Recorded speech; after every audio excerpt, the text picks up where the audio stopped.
പ്രിയപ്പെട്ടവരെ, നിങ്ങൾക്കേവർക്കും എൻ്റെ വിനീതമായ നമസ്കാരം. ഇന്ന് വ്യത്യസ്തമായ ഒരു വിഷയമാണ് നമ്മൾ സംസാരിക്കുന്നത്. ഞാൻ ആരാണ്, എന്താണ് എന്നുള്ള ചോദ്യം ഒരു വ്യക്തിയോട് ചോദിക്കുമ്പോൾ അതിൻ്റെ ഉത്തരം ചെന്ന് തട്ടുന്ന മനുഷ്യ മനസ്സിൻ്റെ അല്ലെങ്കിൽ മനുഷ്യൻ്റെ അസ്തിത്വത്തിൻ്റെ അടിസ്ഥാന ഘടകങ്ങളിലൊന്നാണ് ഓർമ്മകൾ, മെമ്മറി, ഓർമ്മകൾ.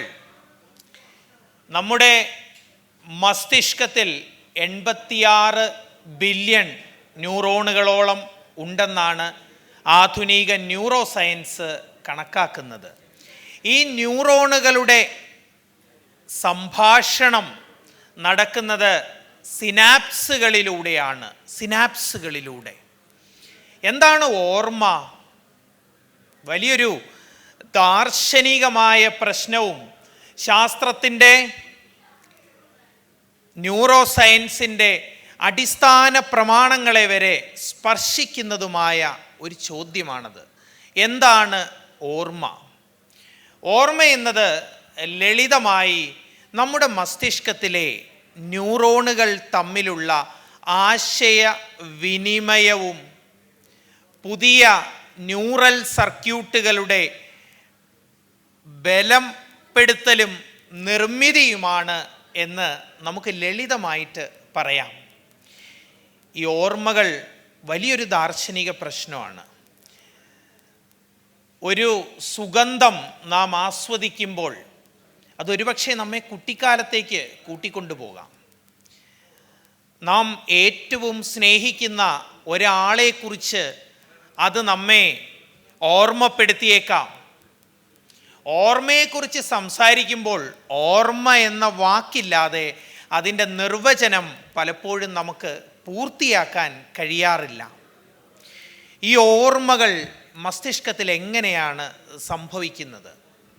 ആധുനിക ന്യൂറോ സയൻസിനെ ഇന്നും കുഴക്കിക്കൊണ്ടിരിക്കുന്ന ചോദ്യങ്ങളിലൊന്നാണത്.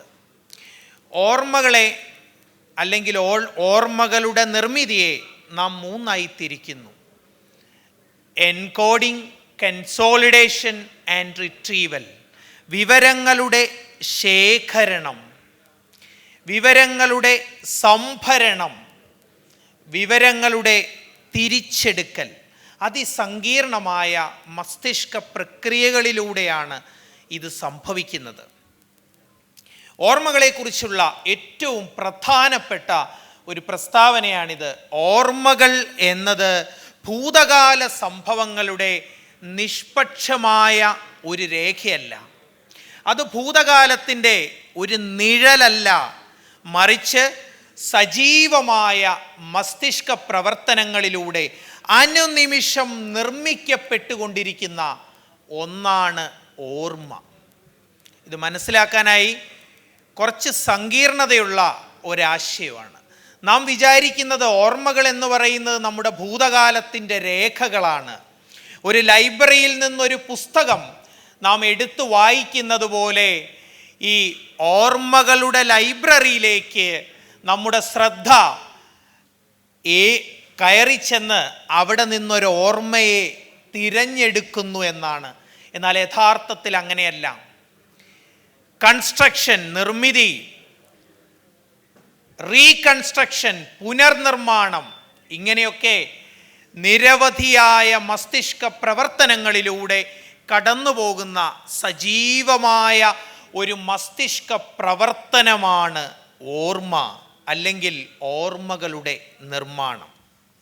ഞാൻ ആ വിഷയത്തിലെ കൗതുകമുണർത്തുന്ന ഒരു ഭാഗത്തെക്കുറിച്ചാണ് സംസാരിക്കാൻ പോകുന്നത്. നമ്മൾ ഇതുവരെ സംസാരിച്ചത് വ്യക്തികളുടെ ഓർമ്മയെക്കുറിച്ചാണ്. ഭൂതകാല അനുഭവങ്ങളെ പലപ്പോഴും നാം മനോഹരമായ നിറങ്ങളും തൊങ്ങലുകളും ചേർത്ത് കാൽപ്പനികവൽക്കരിക്കാറുണ്ട്. ഇതൊരു മനുഷ്യൻ്റെ ബൗദ്ധിക പ്രക്രിയയാണ് ഈ ഓർമ്മ എന്ന് പറയുന്നത്. പലപ്പോഴും നാം ദാർശനികമായി അതിനെ സമീപിക്കുമ്പോൾ വലിയ ജനതകളും സംസ്കാരങ്ങളും അവരുടെ ചരിത്രത്തെ കാൽപ്പനികവൽക്കരിച്ച് ഓർമ്മകളും വാമൊഴികളുമായി സൂക്ഷിക്കാറുണ്ട്. വ്യക്തിയുടെ ഓർമ്മ എന്ന തലത്തിൽ നിന്ന്, അല്ലെങ്കിൽ വൈയക്തികമായ ലോകത്തിൻ്റെ അതിരുകൾക്കുമപ്പുറം സാംസ്കാരികമായ പാരമ്പര്യങ്ങളിലും അനുഷ്ഠാനങ്ങളിലും നിലനിൽക്കുന്ന ഒരു സമൂഹത്തിൻ്റെ സഞ്ചിത സ്മൃതി, നമ്മൾ ഒരുപക്ഷെ കളക്റ്റീവ് കോൺഷ്യസ്നസ് എന്നൊക്കെ ആലങ്കാരികമായി വിളിക്കുന്ന ആ പ്രതിഭാസം, അത് നിർണായക ശക്തിയായി ഒരു സമൂഹത്തിൻ്റെ ചരിത്രത്തിൽ ഇടം പിടിക്കുകയാണ്. ഈ സഞ്ചിത സ്മൃതികൾക്കിടയിൽ മനോഹരമായ ഓർമ്മകൾ നിർമ്മിക്കാൻ മനുഷ്യർക്ക് മാത്രമല്ല കഴിയുന്നത്, വലിയ സമൂഹങ്ങൾക്കും ഇത് സാധിക്കും. ഈ പ്രതിഭാസത്തെ വിശദീകരിക്കുന്നതിനാണ് നാം റോസി റിട്രോസ്പെക്ഷൻ എന്ന പദത്തെ കൂട്ടുപിടിക്കുന്നത്. എന്താണ് റോസി റിട്രോസ്പെക്ഷൻ? നമ്മുടെ ഓർമ്മകളിൽ നിന്ന് നമുക്കിഷ്ടമല്ലാത്ത, നമ്മെ വേദനിപ്പിക്കുന്ന, നമ്മെ കരയിക്കുന്ന തകർച്ചകളെക്കുറിച്ച് നമ്മുടെ മസ്തിഷ്കത്തെ തെര്യപ്പെടുത്തുന്ന ഓർമ്മയുടെ ഘടകങ്ങളെ പതുക്കെ പതുക്കെ ഒഴിവാക്കി നമ്മുടെ ഭൂതകാലത്തെ മനോഹരമായ ഒരു ചിത്രം പോലെ കാണുന്ന ഒരു മസ്തിഷ്ക പ്രതിഭാസമാണ് യഥാർത്ഥത്തിൽ Rossi retrospection. Rossi retrospection Rossi retrospection എന്ന് പറഞ്ഞാൽ മനോഹരമായ റോസ് നിറമുള്ള ഒരു വർണ്ണജാലകത്തിലൂടെ നാം പിന്തിരിഞ്ഞു നോക്കി നമ്മുടെ ഭൂതകാലത്തെ മനോഹരമായി പുനഃസൃഷ്ടിക്കുന്നു. മനുഷ്യർ പലപ്പോഴും ഈ റോസി റിട്രോസ്പെക്ഷനിലൂടെയാണ് പരിണാമ വഴിയിൽ അതിജീവിച്ചത്. ഞാൻ നേരത്തെ പറഞ്ഞതുപോലെ ഒരു വ്യക്തിയുടെ വൈയക്തിക അനുഭവങ്ങൾക്കും അപ്പുറം, അതിൻ്റെ അതിരുകൾക്കും അപ്പുറം വളരെ വിശാലമായ ഒരു ജനതയുടെ സഞ്ചിത സ്മൃതിയായി റോസി റിട്രോസ്പെക്ഷൻ പ്രവർത്തിക്കാറുണ്ട്. ഇതേക്കുറിച്ചുള്ള ആലോചനകൾ, ചിന്തകൾ കടന്നു വരുന്നത് 1990കളിൽ കൊഗ്നിറ്റീവ് സൈക്കോളജിയുടെ ലോകത്ത് നിന്നാണ്. രണ്ട് പ്രശസ്തരായ ഗവേഷകർ, ടെറൻസ് ആർ മിച്ച്വൽ, ലീ തോംസൺ, ഈ രണ്ട് ഗവേഷകരും അവരുടെ പഠനങ്ങളിലൂടെ പുറത്തു കൊണ്ടുവന്ന ഒരു വലിയ വസ്തുതയുണ്ട്. അതായത് ആളുകൾ പൊതുവെ ഈ ആഘോഷങ്ങളിലും അവധിക്കാലങ്ങളും ഒക്കെ സന്തോഷഭരിതമായിട്ട് ചിലവഴിച്ചതിനെക്കുറിച്ചുള്ള ഓർമ്മകളെക്കുറിച്ച് അവർ പഠിക്കുകയായിരുന്നു. അപ്പോൾ ഉടനടിയുള്ള വിലയിരുത്തലുകളേക്കാൾ കുറച്ച് കാലം കഴിയുമ്പോൾ അവരുടെ ബാല്യകാലവും അവരുടെ അവധിക്കാല ആഘോഷങ്ങളും എല്ലാം വളരെ മനോഹരമായ ഓർമ്മകളായി അവർ സൂക്ഷിക്കുന്നതായി ഈ ഗവേഷകർ കണ്ടെത്തി. ഞാൻ നേരത്തെ സൂചിപ്പിച്ചതുപോലെ റോസ് നിറമുള്ള ഒരു ജാലകത്തിലൂടെ ഭൂതകാലത്തിലേക്ക് നോക്കുന്നത് പോലെ മനോഹരമായ ഭൂതകാല നിർമ്മിതികളെ മനുഷ്യർ സ്വയം സൃഷ്ടിക്കുന്നു. അതായത് ചെറുപ്പത്തിൽ നമ്മൾ ചെലവഴിച്ച ചില അവധിക്കാലങ്ങളെക്കുറിച്ച് നൊസ്റ്റാൾജിയ എന്നൊക്കെ നമ്മൾ പലപ്പോഴും പേരിട്ട് വിളിക്കാറുണ്ട്. അതും ഈ റോസി റിട്രോസ്പെക്ഷനും തമ്മിൽ വ്യത്യാസമുണ്ട്. നമ്മുടെ ഭൂതകാല ഓർമ്മകളെ പലപ്പോഴും മനോഹരമാക്കി നമ്മൾ സൂക്ഷിക്കാറുണ്ട്. അതുകൊണ്ടാണ് സമ്പന്നമായ ഒരു ഭൂതകാലം അല്ലെങ്കിൽ സന്തോഷഭരിതമായ ഒരു പൂർവകാലം എന്നുള്ളതിനെക്കുറിച്ചുള്ള ഓർമ്മ മനുഷ്യ മനസ്സിലിടയ്ക്ക് തിരയടിക്കാറുള്ളത്. ഇതൊരു മനുഷ്യൻ്റെ അനുഭവത്തിന് പുറത്തേക്ക് വളരുമ്പോൾ ഒരു സമൂഹത്തിൻ്റെ മുഴുവൻ സുവർണകാല മിത്തുകളെ, ഗോൾഡൻ ഏജ് മിത്ത്, സുവർണകാല മിത്തുകളെ നിർമ്മിക്കുന്ന ഒന്നായി ഈ റോസി റിട്രോസ്പെക്ഷൻ വളർന്ന് പന്തലിക്കുന്നു. ഒരുപക്ഷെ ആ വാക്ക് നിങ്ങൾ കേട്ടിട്ടുണ്ടാവും, സുവർണയുഗം.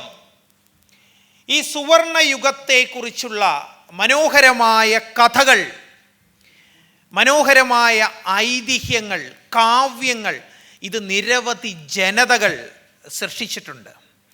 ഇതിൻ്റെ ഏറ്റവും പ്രധാനപ്പെട്ട ഒരു ഉദാഹരണം കടന്നു വരുന്നത് പുരാതന ഗ്രീസിൽ നിന്നാണ്. ഗ്രീക്ക് പാരമ്പര്യത്തിൽ ഈ ആശയം ഗ്രീക്ക് കവിയായിരുന്ന ഹെസിയോദ്, അദ്ദേഹം ഹോമറിൻ്റെ സമകാലികനായിരുന്നു. ഇത് ചരിത്രമാണ്. ഹെസിയോദിൻ്റെ വർക്ക്സ് ആൻഡ് ഡേയ്സ് എന്ന കാവ്യത്തിൽ അദ്ദേഹം അത് അവതരിപ്പിക്കുന്നുണ്ട്.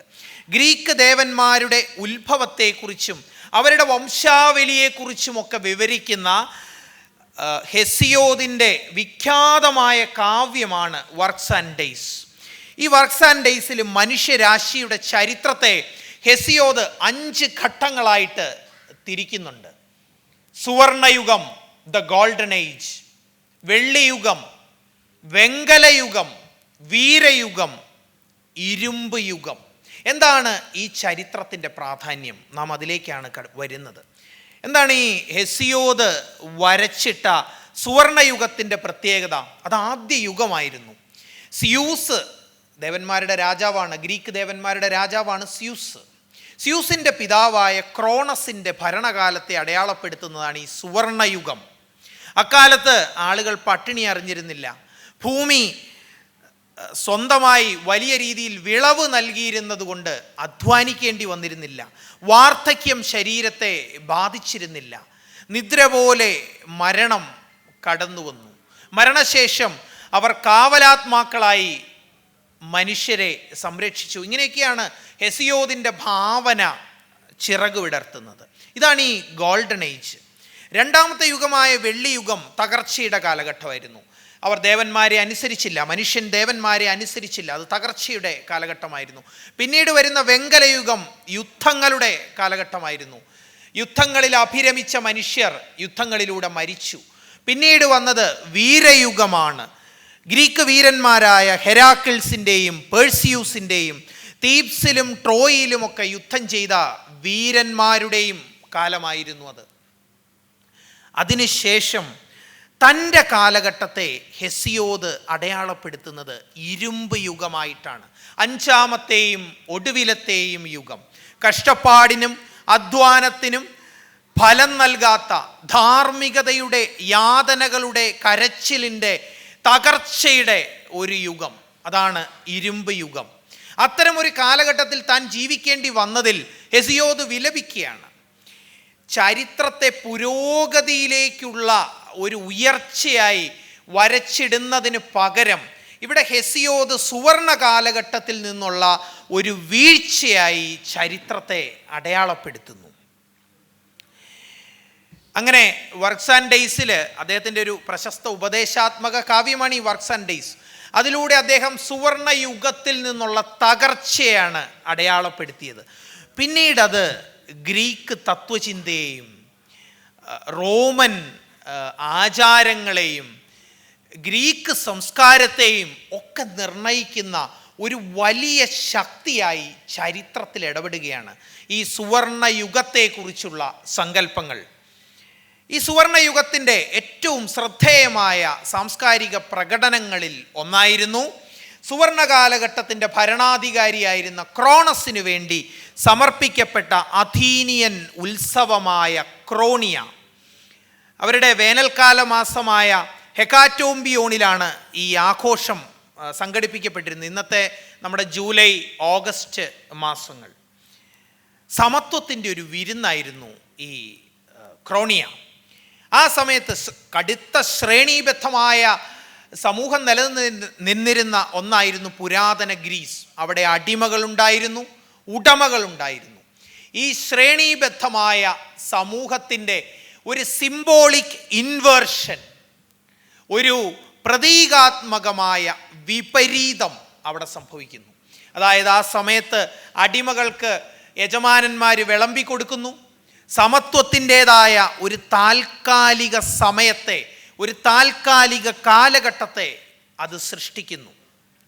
അങ്ങനെ ഇതൊരു സിംബോളിക് ഇൻവേർഷനായി കടുത്ത ശ്രേണീബദ്ധമായ അസമത്വം നിലനിന്നിരുന്ന ഒരു സമൂഹത്തിൻ്റെ പിരിമുറുക്കങ്ങളെ താൽക്കാലികമായി കെട്ടഴിച്ചു വിടുന്ന ഒരു സേഫ്റ്റി വാൽവായി പുരാതന ഗ്രീക്ക് സമൂഹത്തിൽ പ്രവർത്തിച്ചു. ഈ സുവർണകാല മിത്തും ക്രോണിയ എന്ന് പറയുന്ന ആഘോഷവും ഗ്രീസിന് പുറത്തേക്കും വ്യാപിച്ചു. റോമാക്കാർ പിന്നീട് ക്രോണിയ എന്ന് പറയുന്ന ആഘോഷത്തെ പ്രശസ്തമായ റോമൻ ഉത്സവങ്ങളിലൊന്നായ സറ്റർനാലിയ എന്ന ഉത്സവമാക്കി മാറ്റി. ഇത് ഡിസംബറിൽ ആഘോഷിക്കപ്പെട്ടിരുന്നു. ഞാൻ നേരത്തെ സൂചിപ്പിച്ച സിംബോളിക് ഇൻവേർഷൻ, പ്രതീകാത്മകമായ വിപരീതങ്ങൾ, സമൂഹത്തിൽ തൽക്കാലത്തേക്ക് വരുന്ന സമത്വത്തിൻ്റെതായ ഒരു സമയം, ഉടമകൾ അടിമകൾക്ക് വിളമ്പിക്കൊടുക്കുന്ന, അവർ ഒരുമിച്ചിരുന്ന് കഴിക്കുന്ന ചില ദിവസങ്ങൾ, അതിനെ കൃത്രിമമായി ഈ ആഘോഷം സമൂഹത്തിൽ സൃഷ്ടിച്ചു. ഈ ആഘോഷമാണ് പിന്നീടുള്ള ക്രിസ്ത്യൻ, യൂറോപ്യൻ ശൈത്യകാല പാരമ്പര്യങ്ങളുടെയും ക്രിസ്മസ് പുതുവത്സര ആഘോഷങ്ങളുടെയും ആരംഭമായത്. അതിൻ്റെ വേരുകൾ റോമൻ ഉത്സവമായ സാറ്റർനാലിയയിലേക്ക് നീണ്ടു കിടക്കുന്നു. ഹെസിയോദ് വിഭാവനം ചെയ്ത ഈ ഗ്രീക്ക് സുവർണ കാലഘട്ടം യഥാർത്ഥത്തിൽ ഭൂതകാലത്തെക്കുറിച്ചുള്ള ഒരു കവിസങ്കല്പമോ ഒരു ഭാവനയോ മാത്രമായിരുന്നില്ല. മറിച്ച് ഗ്രീക്കുകാർ എങ്ങനെയാണ് അവരുടെ വർത്തമാനകാല അവസ്ഥയെ മനസ്സിലാക്കിയത് എന്നുള്ളതിനെക്കുറിച്ചുള്ള ശക്തമായ സാംസ്കാരിക ചട്ടക്കൂടായി അത് ചരിത്രത്തിൽ പ്രവർത്തിച്ചു. ഹെസിയോദ് സ്വന്തം കാലഘട്ടത്തെ അടയാളപ്പെടുത്തുന്നത് ഇരുമ്പ് യുഗമായിട്ടാണ്. സുവർണ കാലഘട്ടത്തിൽ നിന്നുള്ള ഒരു പടിപടിയായ തകർച്ച. എങ്ങനെയാണ് പുരാതന ഗ്രീസ് തങ്ങളുടെ വർത്തമാനകാലത്തെ അടയാളപ്പെടുത്തിയത് എന്നുള്ളതിനെക്കുറിച്ചുള്ള വലിയൊരു ഉൾക്കാഴ്ചയാണ് ഹെസിയോദിൻ്റെ ഈ ഭാവന ചരിത്രത്തിന് പകർന്നു നൽകുന്നത്. ഈ സുവർണ കാലഘട്ടത്തെക്കുറിച്ചുള്ള സങ്കല്പമാണ് പിന്നീട് പ്ലേറ്റോയുടെ ആദർശ ഭരണാധികാരിക്കും ആദർശ രാഷ്ട്രത്തിനുമുള്ള അടിത്തറവാകുന്നത്. പ്ലേറ്റോയ്ക്ക് ശേഷം വരുന്ന സ്റ്റോയിക് ചിന്തകരായിരുന്ന സീനോ, ക്ലിന്തീസ്, മാർക്കസ് ഒറേലിയസ്, എപ്പിക്ലീറ്റസ്, ഇവർക്കെല്ലാം പ്രചോദനമായ ഒന്നായിരുന്നു ഈ സുവർണകാല മിത്ത്. ചരിത്രത്തിൽ അത് ഇടപെടുകയാണ് ഈ സുവർണകാല മിത്ത്. പ്ലേറ്റോയ്ക്ക് ഒരു ആദർശ രാഷ്ട്രം സ്ഥാപിക്കാനുള്ള പ്രചോദനമായിരുന്നു, തത്വചിന്താപരമായ ഒരു തുടക്കമായിരുന്നു സുവർണകാല മിത്ത് എങ്കിൽ സ്റ്റോയിക് ചിന്തകർക്ക് അത് പ്രകൃതിയോട് അനുരൂപപ്പെട്ട് നീതിബോധത്തോടെ ജീവിക്കുന്ന മനുഷ്യ സ്വഭാവത്തെ തിരിച്ചു പിടിക്കുന്നതിനുള്ള ഒരു ശ്രമമായിരുന്നു. പിന്നീട് AD 8-ാം നൂറ്റാണ്ടിൽ റോമൻ കവിയായിരുന്ന ഓവിദ് സുവർണകാല മിത്തിനെ 1.5 സഹസ്രാബ്ദത്തിന് ശേഷം തൻ്റെ മെറ്റമോർഫോസിസ് എന്ന ആഖ്യാന കാവ്യത്തിൽ പുനരാവിഷ്കരിക്കുന്നുണ്ട്. ഈ മെറ്റമോർഫോസിസ് എന്ന് പറഞ്ഞാൽ ലോകാരംഭം മുതൽ ജൂലിയസ് സീസറിൻ്റെ ദിവ്യത്വം വരെയുള്ള ചരിത്രത്തെ ഏതാണ്ട് 250ഓളം ഐതിഹ്യങ്ങളിലായി 15ഓളം പുസ്തകങ്ങളിലായി വിവരിക്കുന്ന ഒരു ബൃഹത് കാവ്യമാണ്. 12,000 വരികളുണ്ട് അതിന്. ഈ ഓവിദിൻ്റെ മാസ്റ്റർ പീസായിട്ട് കണക്കാക്കുന്ന കാവ്യമാണ് മെറ്റമോർഫോസിസ്. പിന്നീട് ഷേക്സ്പിയറിനെയും ഡാൻ്റെ അലിഗറിയെയും മധ്യകാല യൂറോപ്യൻ നവോത്ഥാനത്തെയും ശില്പകലയെയും ചിത്രകലയെയും ഒക്കെ സ്വാധീനിച്ച പ്രചോദനമായ ഒരു കാവ്യമാണ് യഥാർത്ഥത്തിൽ മെറ്റമോർഫോസിസ്.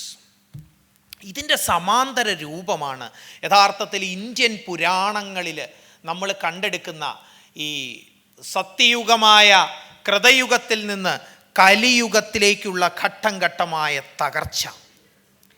അതുപോലെ സെമിറ്റിക് വിശ്വാസങ്ങളിലെ പറുദീസ നഷ്ടത്തെക്കുറിച്ചുള്ള, നഷ്ടപ്പെട്ടു പോയ സ്വർഗരാജ്യത്തെക്കുറിച്ച്, പറുദീസയെക്കുറിച്ച്, സമ്പന്നതയെക്കുറിച്ചുള്ള ഒരു ഓർമ്മ, നഷ്ടബോധം, ഇതെല്ലാം സുവർണകാല മിത്തിൻ്റെ വിവിധങ്ങളായ സാംസ്കാരിക പ്രകടനങ്ങളാണ്. എങ്ങനെയാണ് ഈ സുവർണകാല മിത്തിനെ നിർമ്മിക്കാനുള്ള റോസി റിട്രോസ്പെക്ഷൻ എന്ന ബൗദ്ധിക പക്ഷപാതം, കോഗ്നിറ്റീവ് ബയാസ്, പരിണാമപരമായി സാംസ്കാരികമായി തിരഞ്ഞെടുത്തത്? ഇത് കൗതുകമുള്ള ഒരു ചിന്തയാണ്.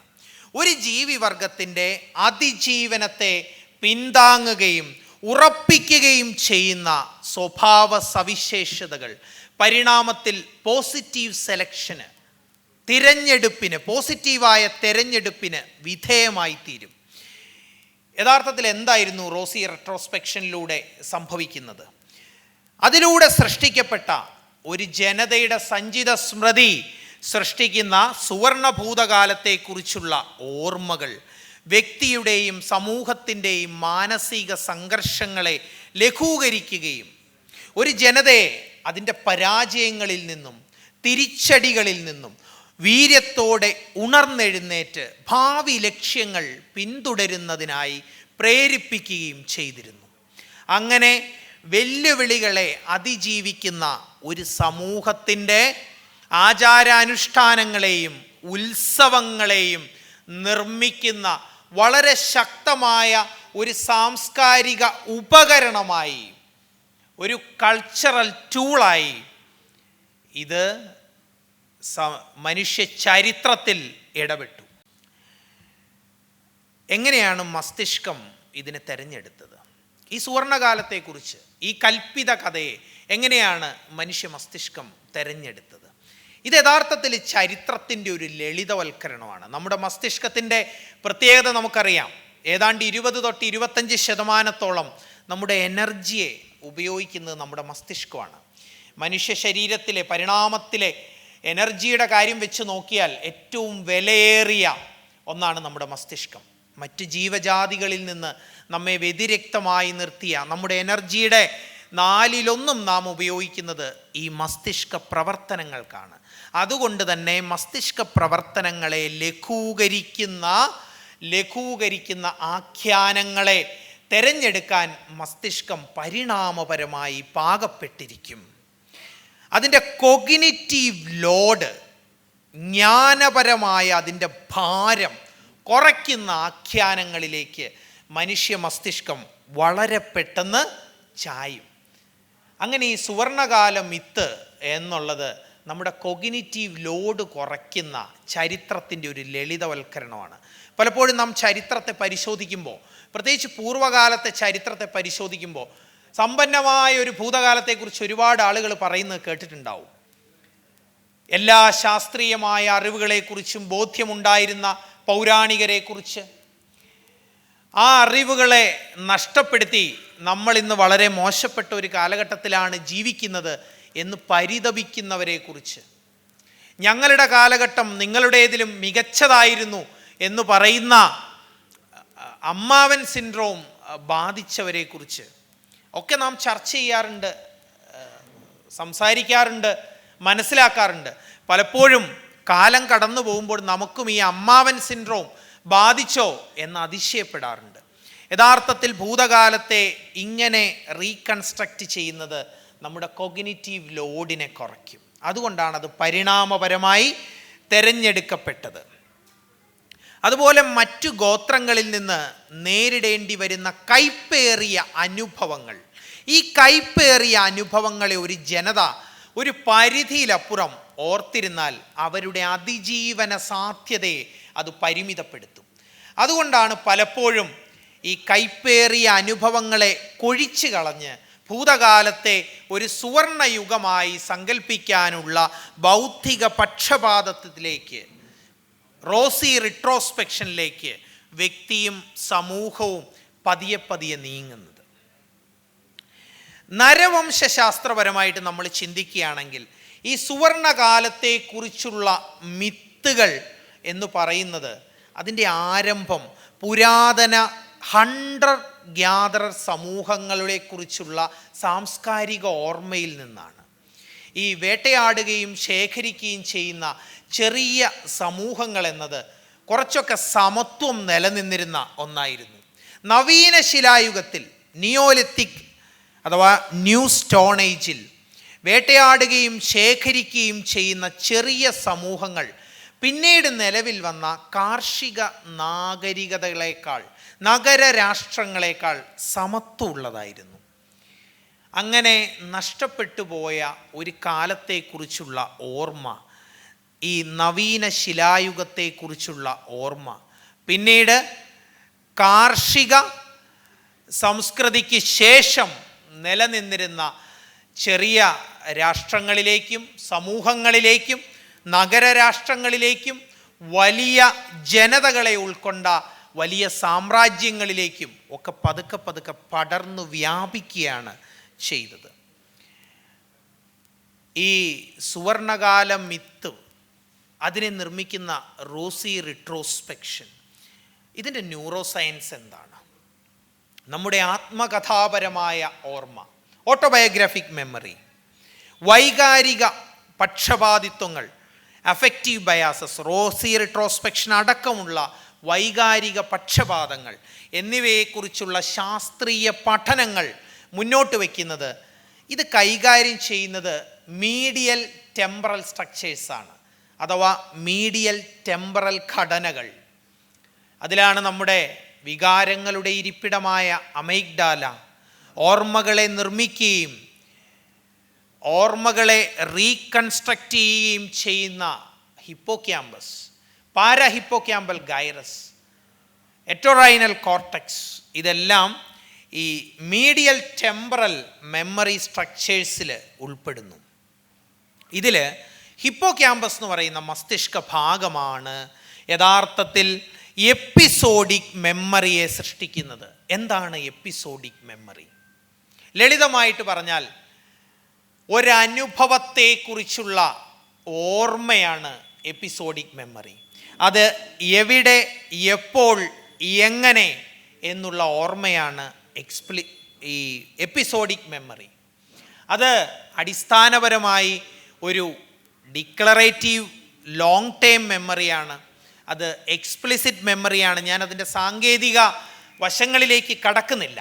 എപ്പിസോഡിക് മെമ്മറി എന്ന് പറയുന്നത് സമയത്തിൻ്റെയും സ്ഥലത്തിൻ്റെയും പ്രത്യേകമായ സന്ദർഭത്തെ മുൻനിർത്തി ഓർമ്മിച്ചു വയ്ക്കാനുള്ള, വസ്തുതകളെ ഓർമ്മിച്ചു വയ്ക്കാനുള്ള മനുഷ്യ മസ്തിഷ്കത്തിൻ്റെ കഴിവാണ്. എന്ത്, എവിടെ, എങ്ങനെ, എപ്പോൾ, ഈ ചോദ്യങ്ങൾക്കുള്ള ഉത്തരമാണ് യഥാർത്ഥത്തിൽ എപ്പിസോഡിക് മെമ്മറി.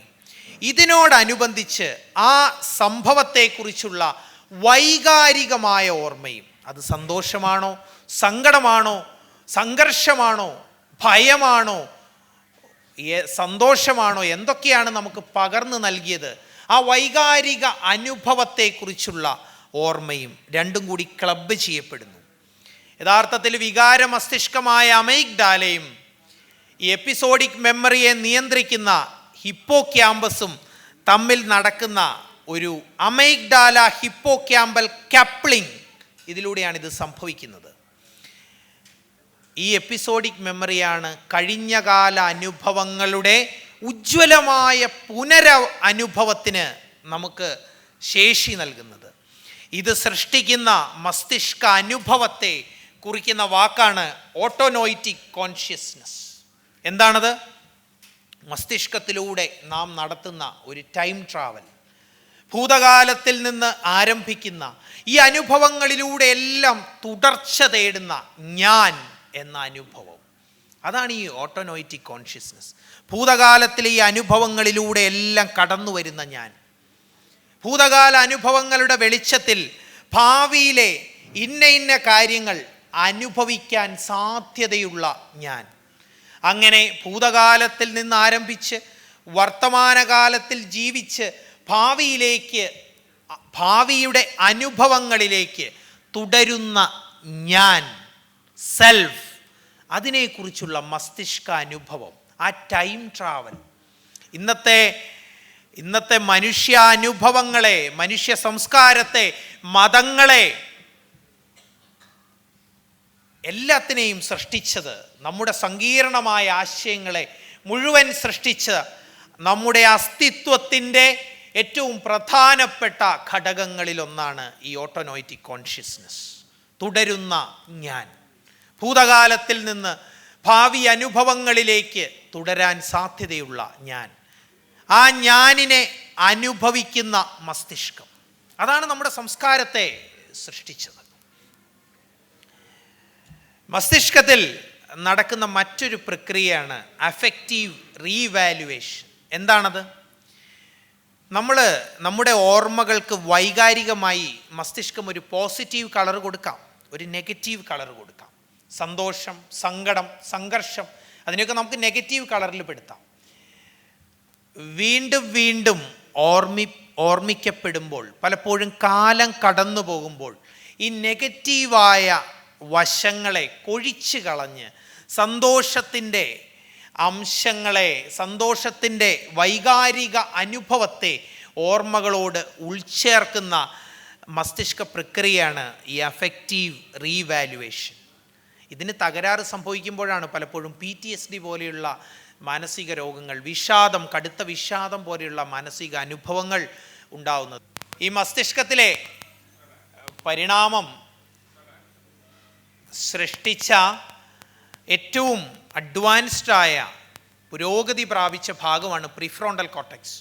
ഈ പ്രീഫ്രോണ്ടൽ കോർട്ടെക്സിൽ നിന്ന് കടന്നു വരുന്ന ടോപ്പ് ഡൗൺ സിഗ്നൽസ് അവയാണ് അമൈഗ്ഡാല ഹിപ്പോക്യാമ്പൽ കോംപ്ലക്സിൻ്റെ മുകളിൽ പ്രവർത്തിച്ച്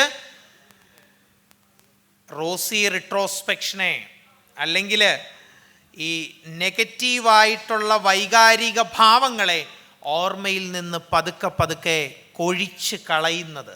ഇങ്ങനെയാണ് മസ്തിഷ്കം അവിടെ പ്രവർത്തിക്കുന്നത്.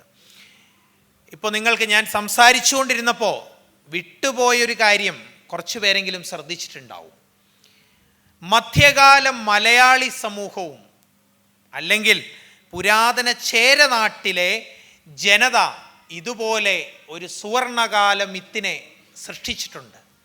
എന്താണ് ആ സുവർണകാല മിത്ത്? ക്ലൂ ഉണ്ടോ? കറക്റ്റ്, പറഞ്ഞോ. ഓണം. മധ്യകാല സമൂഹം സൃഷ്ടിച്ച ഒരു സമ്പന്നമായ സുവർണകാല മിത്താണ് യഥാർത്ഥത്തിൽ ഈ ഓണം. ഇതിന് ഏതാണ്ട് ഒരു സഹസ്രാബ്ദത്തിലേറെ നീണ്ടു നിൽക്കുന്ന ഒരു സാംസ്കാരിക പരിണാമ പ്രക്രിയയുടെ അവസാനമാണ് ഇന്ന് നാം കാണുന്ന ഓണാഘോഷമായി അത് രൂപപ്പെട്ടത്. ഇന്നത്തെ ഓണത്തിൻ്റെ ചരിത്രം നമ്മൾ നോക്കുമ്പോൾ ഈ സുവർണകാല മിത്തിൻ്റെ സൃഷ്ടിയിലേക്ക് നിരവധി ധാരകൾ വന്നു ചേരുന്നുണ്ട്. ഒരു പുരാതന ചേരനാട്ടിലെ ആദിമ ജനതയുടെ ഒരു വിളവെടുപ്പ് മഹോത്സവത്തിൻ്റെതായ ഒരു ധാര, ഒരു കൊയ്ത്തുത്സവത്തിൻ്റെതായ, ചിങ്ങം കന്നി മാസങ്ങളിലാണ് ആ സമയത്ത് വിളവെടുത്തിരുന്നത്. ഒരു കാർഷിക സമൂഹത്തിൻ്റെ വിളവെടുപ്പ് മഹോത്സവത്തിൻ്റെ ഒരു ധാര.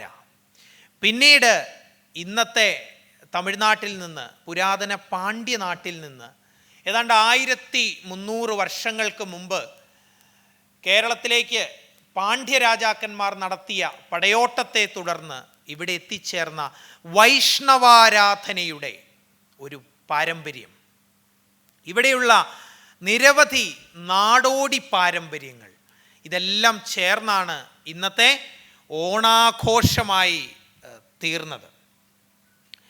ഈ അസുര ചക്രവർത്തിയായിട്ടുള്ള മഹാബലിയുടെ കഥ ഭാരതദേശമൊട്ടാകെ പ്രചാരത്തിലുണ്ടെങ്കിലും മഹാബലി കേരളം ഭരിച്ചിരുന്നുവെന്നോ ഇവിടുത്തെ പ്രജകളെ കാണാൻ ആണ്ടോടാണ്ട് ഇവിടെ എത്തിച്ചേരുമെന്നോ ഉള്ള സങ്കല്പം, അങ്ങനെയുള്ള ഐതിഹ്യത്തിൻ്റെ ഒരു വകഭേദം കേരളത്തിലല്ലാതെ മറ്റൊരിടത്തും നിലവിലില്ല. ഈ കൃഷിയിൽ അധിഷ്ഠിതമായ ഒരു ജനതയ്ക്ക് ഒരു കാർഷിക വർഷം എന്ന് പറയുന്നത് സമ്പന്നതയുടെയും ദാരിദ്ര്യത്തിൻ്റെയും ഒരു ചാക്രികതയായിരുന്നു. വിളവെടുപ്പിൻ്റേതായ ഒരു സമ്പന്നത, പിന്നീട് ധാന്യങ്ങൾ തീർന്നു പോകുമ്പോൾ, കാർഷിക വിളകൾ കിട്ടാതാവുമ്പോൾ വരുന്ന ദാരിദ്ര്യത്തിൻ്റേതായ ഒരു തകർച്ച, ഒരു സുവർണകാലവും ഒരു പട്ടിണിയുടെ കാലവും, ഒരു ചാക്രികത. അതാണൊരു കാർഷിക വർഷം ഇവിടുത്തെ പുരാതന ജനതയ്ക്ക് നൽകിയിരുന്നത്. ഇതിനെ സംബന്ധിക്കുന്ന ഈ കാർഷിക വർഷത്തിൻ്റെ ചാക്രികതയോട് ചേർത്ത് വെച്ചാണ് ഈ സുവർണകാല മിത്തിനെ നമ്മുടെ പൂർവികർ സൃഷ്ടിച്ചത്. ഞാൻ പിന്നീട് പറഞ്ഞതുപോലെ ഈ സുവർണകാല മിത്തിലേക്ക് പിന്നീട് വൈഷ്ണവാരാധനയുടെ ഒരു പാരമ്പര്യം കടന്നു വന്നു. അതിലേറ്റവും പ്രസിദ്ധമായ പാഠസ്ഥാനമാണ് ത്രിവിക്രമൻ്റെ ഉത്ഭവം. ആരാണ് ത്രിവിക്രമൻ? വിഷ്ണുവിൻ്റെ പുരാതനമായ ഛായകളിലൊന്നാണ് ത്രിവിക്രമൻ. ഈ ത്രിവിക്രമ സങ്കല്പം ഋഗ്വേദത്തിൻ്റെ കാലം തൊട്ടേ ഉണ്ട്. ത്രിവിക്രമൻ എന്ന് പറഞ്ഞാൽ 3 വിക്രമങ്ങൾ ചെയ്തവൻ, 3 അടി വെച്ചവൻ, 3 പ്രധാന കാര്യങ്ങൾ ചെയ്തവൻ എന്നൊക്കെയാണ് അതിൻ്റെ അർത്ഥം. ഋഗ്വേദത്തിലെ വിഷ്ണു സൂത്രത്തിൽ ത്രിവിക്രമനെ കുറിച്ച് പറയുന്നുണ്ട്. യഥാർത്ഥത്തിൽ ഈ ഋഗ്വേദം എന്ന് പറയുന്നത് അത് രൂപപ്പെടുന്നത് ആര്യന്മാർ ഇന്ത്യയിൽ എത്തുന്നതിന് മുമ്പെയാണ്. ഈ ത്രിവിക്രമൻ്റെ പാഠങ്ങളിലൊന്നും മഹാബലിയോ ഒരസുര ചക്രവർത്തിയോ ഒന്നും കടന്നു വരുന്നില്ല. ഈ ബലിയുടെ പാരമ്പര്യം യഥാർത്ഥത്തിൽ വേദങ്ങൾക്ക് ശേഷം വരുന്ന ബ്രാഹ്മണങ്ങളിൽ പോലും വളരെ പരിമിതമായ അളവിൽ മാത്രമേ ഉള്ളൂ. പൂർണ്ണമായ അർത്ഥത്തിൽ വാമന മഹാബലി കഥ വിവരിക്കപ്പെടുന്നത് മഹാഭാരതത്തിലാണ്, വനപർവത്തിലും ശാന്തിപർവത്തിലും. ഈ പ്രഹ്ലാദൻ്റെ പൗത്രനായ കുംഭനികുംബന്മാരുടെ സഹോദരനായ വിരേചനപുത്രനായ മഹാബലിയുടെ ചരിത്രം, അതിൻ്റെ വംശാവലി മഹാഭാരതത്തിൻ്റെ ആദിപർവത്തിൽ വിവരിക്കുന്നുണ്ട്. രാമായണത്തിലും അതിൻ്റെ റെഫറൻസ് ഉണ്ട്. അപ്പോൾ ഈ പുരാണങ്ങളിൽ നിന്ന്, സ്കന്ദപുരാണം, ഭാഗവത പുരാണത്തിൽ നിന്നൊക്കെ നാം കണ്ടെടുക്കുന്ന മഹാബലി എന്ന് പറയുന്നത് നർമ്മദാതീരത്ത് യാഗം നടത്തുന്ന മഹാബലി, സൗരാഷ്ട്രദേശത്തിലെ വസ്ത്രപതിലുള്ള സോമേശ്വരത്തിനടുത്ത് ഗുരുതുല്യ തീർത്ഥത്തിൽ യാഗം നടത്തുന്ന മഹാബലി. ഇങ്ങനെയുള്ള ഒരു പിക്ചറാണ് നമുക്ക് പുരാണങ്ങളിൽ നിന്ന് കിട്ടുന്നത്. ഈ ഓണത്തെ സംബന്ധിക്കുന്ന ആദ്യ ചരിത്രരേഖ എന്ന് പറയുന്നത് പാണ്ഡ്യരാജാക്കന്മാരുടെ കാലത്ത് എഴുതപ്പെട്ട മധുരൈ കാഞ്ചി എന്ന് പറയുന്ന സംഘകാല കൃതിയിൽ നിന്നാണ് നാം കണ്ടെടുക്കുന്നത്. അവിടെ മായോൻ എന്ന് പറയുന്ന ദേവനെക്കുറിച്ചുള്ള പ്രകീർത്തനം അല്ലെങ്കിൽ മായോൻ്റെ ഉത്സവമായിട്ട് പുരാതന മധുരയിലുള്ളവർ ഓണം ആഘോഷിച്ചിരുന്നു എന്ന് രേഖപ്പെടുത്തുന്നുണ്ട്. ഈ മായോൻ എന്ന് പറയുന്നത് വിഷ്ണുവിൻ്റെ ഒരു സംഘകാല നാമമാണ്. അങ്ങനെയാണ് ഓണം കടന്നു വരുന്നത്. പിന്നീട് ഈ ബലിയെ ആരാധിക്കുന്ന രീതി ഡെക്കാണിൽ നിന്ന് തമിഴകത്തേക്ക് കുടിയേറ്റക്കാരിലൂടെ തമിഴകത്തെത്തുകയും 7-ാം നൂറ്റാണ്ടിലും 8-ാം നൂറ്റാണ്ടിലുമുള്ള കേരളത്തിലേക്ക് നടന്ന പാണ്ഡ്യ അധിനിവേശത്തിലൂടെ മലയാള നാട്ടിലെത്തുകയും ഇവിടെ പുരാതനമായി നിലനിന്നിരുന്ന പ്രാദേശിക ഉത്സവങ്ങളുടെ ധാരയോട് അത് ചേർന്നു പോവുകയുമായിരുന്നു ചെയ്തിരുന്നത് എന്നാണ് അനുമാനിക്കപ്പെടുന്നത്. ഇപ്പോൾ ഓണത്തപ്പനെ നാം സങ്കല്പിക്കുന്നത് സ്തൂപികകളിലാണ്. ഈ സ്തൂപികാരാധന എന്ന് പറയുന്നത് തമിഴകത്തിൻ്റെ ഒരു രീതിയാണ്. ഈ സ്തൂപികകളിൽ നമ്മൾ ഓണത്തപ്പനെ സങ്കല്പിക്കുമ്പോൾ ഈ ഓണത്തപ്പൻ ആരാണ് എന്നൊരു ചോദ്യമുണ്ട്. ഓണത്തപ്പൻ എന്ന് പറയുന്നത് ചില ആഖ്യാനങ്ങളിൽ മഹാബലി തന്നെയാണ്. ഓണത്തപ്പൻ തൃക്കാക്കര അപ്പനാകുന്നുണ്ട്. അത് വിഷ്ണുവിൻ്റെ വാമനാവതാരത്തെയാണ് സൂചിപ്പിക്കുന്നത്. നമ്മുടെ ആഖ്യാനങ്ങളിൽ എവിടെയൊക്കെയോ വെച്ച് ഈ വാമനൻ്റെ കയ്യിലുണ്ടായിരുന്ന ഓലക്കുട മഹാബലിയുടെ കയ്യിലേക്ക് പകർത്തപ്പെട്ടു. വടക്കേ മലബാറിലുള്ള ഓണപ്പൊട്ടൻ തെയ്യത്തിൻ്റെ വേഷഭൂഷാദികളിൽ നമുക്ക് ഈ സാംസ്കാരിക പരിണാമത്തെ വായിച്ചെടുക്കാം. ഓണപ്പൊട്ടൻ ഓണം വിളിച്ചറിയിക്കുന്ന തെയ്യമാണ്. ഓലക്കുട ചൂടിയാണ് ഓണപ്പൊട്ടൻ വീടുകൾ കയറിയിറങ്ങുന്നത്. ഇത് ഓണം സൃഷ്ടിച്ച ഒരു സാംസ്കാരിക രൂപമാണ്. യഥാർത്ഥത്തിൽ ഇന്ന് നാം കാണുന്ന ഓണം നിർമ്മിക്കപ്പെടുന്നത് 961 പട്ടംതാണുപിള്ളയുടെ സർക്കാർ ഓണത്തെ കേരളത്തിൻ്റെ സംസ്ഥാന ഉത്സവമായിട്ട് പ്രഖ്യാപിച്ചു. പിന്നീട് സാംസ്കാരിക ടൂറിസം വകുപ്പുകളുടെ മാധ്യമങ്ങളുടെയൊക്കെ രൂപകൽപ്പനയിലൂടെയാണ് ഉൾനാടൻ ഗ്രാമങ്ങൾ തൊട്ട് മഹാനഗരങ്ങളിലേക്കും പ്രവാസികളുടെ ഗ്രഹാതുര സങ്കല്പങ്ങളിലേക്കുമൊക്കെ നീണ്ടുപോകുന്ന ഒരു ഓണത്തെ, മലയാളിയുടെ ഓണത്തെ നാം നിർമ്മിച്ചത്. ഇതിൻ്റെ സാംസ്കാരിക വ്യാപനത്തെക്കുറിച്ചാണ് ഞാൻ ചിന്തിക്കുന്നത്. അതിലേറ്റവും നിർണായകമായ സ്വാധീനം ചെലുത്തിയ ഒരു കാവ്യമുണ്ട്. ഒരുപക്ഷെ നിങ്ങൾക്കറിയാമായിരിക്കും, മാവേലി ചരിതം ഓണപ്പാട്ട്. ആ പാട്ട് പറഞ്ഞാൽ നിങ്ങൾക്കറിയാം, മാവേലി നാട് വാണിയിടും കാലം. ചെറിയ ക്ലാസ്സിലൊക്കെ നമ്മളത് പഠിച്ചിട്ടുണ്ടല്ലോ. ഈ ഓണപ്പാട്ട് എഴുതപ്പെട്ടത് കൊല്ലവർഷം 9-10 ശതകങ്ങളിലാണെന്ന് ഉള്ളൂര് സാഹിത്യ ചരിത്രത്തിൽ പറയുന്നു. കേരള ചരിത്രകാരന്മാർ പറയുന്നത് 17-18 നൂറ്റാണ്ടുകളിൽ ഇത് ഒരു അജ്ഞാത കവി രചിച്ചതാണെന്നാണ്. ഓണത്തെ സംസ്ഥാന ഉത്സവമായിട്ട് പ്രഖ്യാപിച്ചതോടുകൂടി ഈ ഓണപ്പാട്ടിന് വലിയൊരു സാംസ്കാരിക വ്യാപനമാണ് സംഭവിച്ചത്. ഒന്ന് ആലോചിച്ച് നോക്കൂ. ഈ 16, 17, 18 നൂറ്റാണ്ടുകൾ എന്ന് പറയുന്നത് ക്ഷേത്രകേന്ദ്രീകൃതമായ രാജഭരണം നിലനിന്നിരുന്ന, ചാതുർവർണ്ണ്യം നിലനിന്നിരുന്ന ഒരു കാലമാണ്. ഈ കാലഘട്ടത്തിൽ ഇരുന്ന് ഒരു അജ്ഞാത കവി രചിക്കുന്ന ഒന്നാണ് മാവേലി ചരിത ഓണപ്പാട്ട്. മാവേലി നാടു ഭരിച്ചിരുന്ന കാലത്ത് കള്ളപ്പറയോ ചെറുനാഴികളോ ഇല്ല. കള്ളം എന്തെന്ന് ആർക്കും അറിയില്ല. ബാലമരണങ്ങൾ കേൾക്കാനില്ല. അങ്ങനെ ഒരു സദ്ഭരണം കേരളത്തിൽ ഒരിക്കലും, കേരള ചരിത്രത്തിൽ ഒരിക്കലും നിലനിന്നിട്ടില്ല. ഈ മനോഹരമായ ഒരു ഭൂതകാലത്തെ കവി സങ്കല്പിക്കുന്നത് ചാതുർവർണ്ണ്യം കൊടികുത്തി വാണിരുന്ന ക്ഷേത്ര കേന്ദ്രീകൃതമായ രാജഭരണം നിലനിന്നിരുന്ന, അസമത്വങ്ങൾ നിലനിന്നിരുന്ന, പട്ടിണിയും മനുഷ്യാവകാശ ലംഘനങ്ങളും സമൂഹത്തിൽ വളരെ സാധാരണമായിരുന്ന ഒരു കാലഘട്ടത്തിൽ നിന്നാണ് ഒരു സുവർണകാലത്തെ കവി സങ്കല്പിക്കുന്നത്. യഥാർത്ഥത്തിൽ ഈ അജ്ഞാത കവിയിൽ പ്രവർത്തിക്കുന്നത് ഞാൻ നേരത്തെ പറഞ്ഞ പുരാതന ഗ്രീക്ക് കവിയായ ഹെസിയോദിൻ്റെ അതേ ചിന്തകളാണ്. നമ്മൾ ആലങ്കാരികമായിട്ട് പറഞ്ഞാൽ ഹെസിയോദിൻ്റെ കവിതയുടെ ആത്മാവാണ് ഈ അജ്ഞാത കവിയിൽ പ്രവർത്തിക്കുന്നത് എന്ന് ആലങ്കാരികമായിട്ട് പറയാം. ഒരു സുവർണകാലത്തെക്കുറിച്ച് കവി സ്വപ്നം കാണുകയാണ്. ഈ ഓണപ്പാട്ടിൻ്റെ ആദ്യ വരികൾ കടമെടുത്താണ് പിന്നീട് 20-ാം നൂറ്റാണ്ടിൻ്റെ ആദ്യകാലത്ത് സഹോദരൻ അയ്യപ്പൻ അത് മറ്റൊരു രീതിയിൽ പൂർത്തിയാക്കുന്നത്. വാമനാദർശം വെടിഞ്ഞിടേണം, മാബലി വാഴ്ച വരുത്തിടേണം എന്നുള്ള വരികൾ അദ്ദേഹം പിന്നീട് ഓണപ്പാട്ടിൻ്റെ പാടിപ്പതിഞ്ഞ വരികളോട് കൂട്ടിച്ചേർത്തു.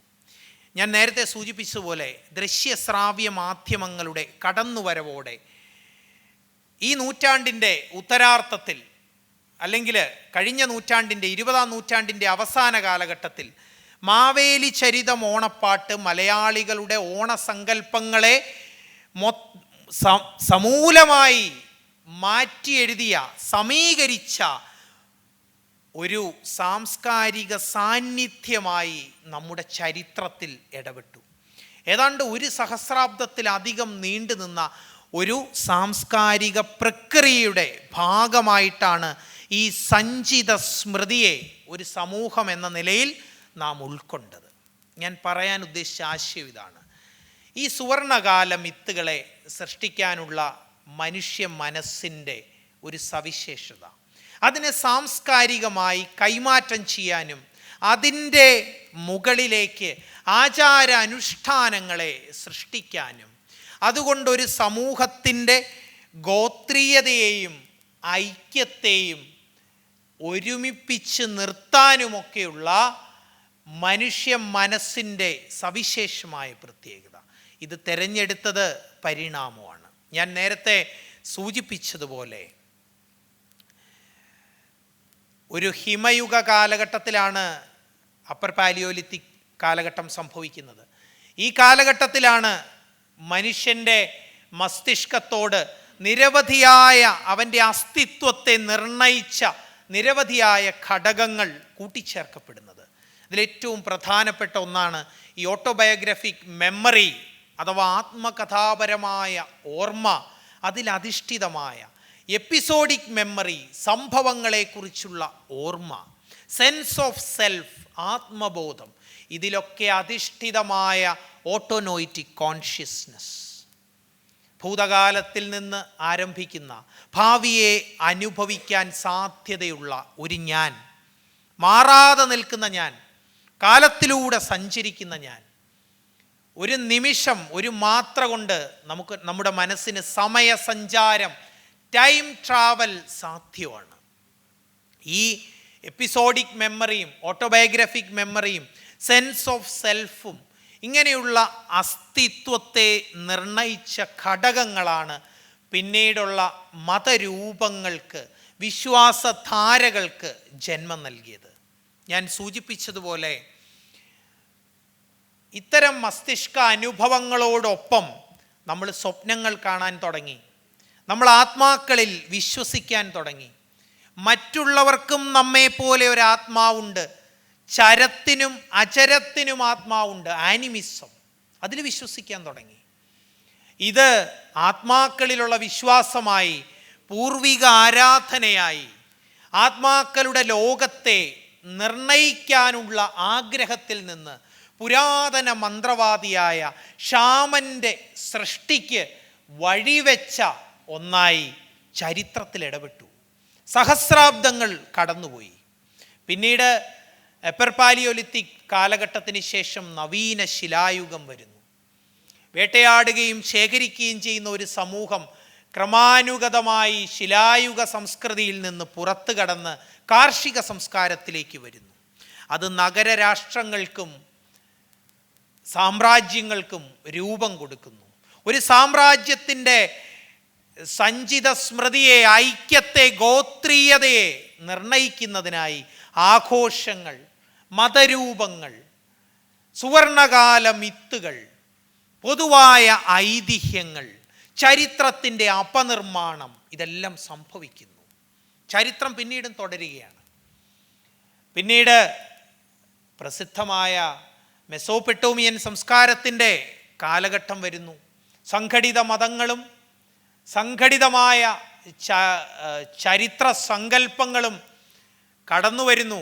പിന്നീട് നിരവധി സംസ്കാരങ്ങൾ, സിന്ധു നദീതട സംസ്കാരം, ഈജിപ്ഷ്യൻ നാഗരികത ഒക്കെ കടന്നു വരുന്നു. ലോകമെമ്പാടും ഈ വിശ്വാസധാരകൾ പ്രചരിക്കുന്നു. അങ്ങനെയാണ് നാം മാനവർ ചരിത്രത്തെ ഉണ്ടാക്കിയെടുത്തത്. നാം നിർമ്മിക്കുകയായിരുന്നു നമ്മുടെ ചരിത്രത്തെ. ഓർമ്മകളെ നാം സൃഷ്ടിച്ചതുപോലെ, ഞാൻ നേരത്തെ സൂചിപ്പിച്ചതുപോലെ, നമ്മുടെ സംഭാഷണം തുടങ്ങുമ്പോൾ ഞാനൊരു പ്രസ്താവന നടത്തിയിരുന്നു. ഓർമ്മകൾ എന്നത് ഭൂതകാലത്തിൻ്റെ നിഴലുകളല്ല, മറിച്ച് അനുനിമിഷം പുനർനിർമ്മിക്കപ്പെടുന്ന, വീണ്ടും വീണ്ടും കൂട്ടിച്ചേർക്കുന്ന, കൊഴിച്ചു കളയുന്ന ഏതാനും മസ്തിഷ്ക പ്രക്രിയകളുടെ സംഘാതമാണ്. ആ സംഘാതമാണ് നമ്മെ നാമാക്കുന്നത്. അതുകൊണ്ട് തന്നെ ഈ മെമ്മറി അഥവാ ഓർമ്മ എന്നതിന് നാം പരിണാമത്തിൽ കൊടുത്ത ചില വിലയാണ്, അല്ലെങ്കിൽ നാം കൊടുത്ത പ്രതിഫലമാണ് പലപ്പോഴും നമ്മുടെ സംസ്കാരത്തിൽ ഉൾച്ചേർന്നു പോയ, പിന്നീട് നമ്മുടെ തന്നെ നിലനിൽപ്പിന് ഭീഷണിയായി തീർന്ന പല വിശ്വാസ ആചാര രീതികളും.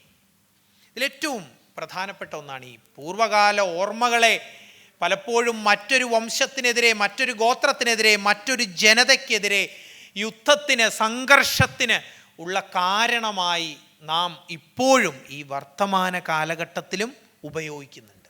ചില ജനതകൾ 1000 ആണ്ടത്തെ ചരിത്രത്തിന്, അതിനു മുമ്പേ എന്ത് നടന്നു, 2000 വർഷങ്ങൾക്ക് മുമ്പേ എന്ത് നടന്നു, അത് രണ്ട് ജനതകൾ തമ്മിലുള്ള സംഘർഷത്തെ വർത്തമാന കാലഘട്ടത്തിലും നിയന്ത്രിക്കുന്ന വളരെ ശക്തമായ ചാലക ശക്തിയായി, സാംസ്കാരിക ഉപകരണമായി ഇടപഴകുന്നു.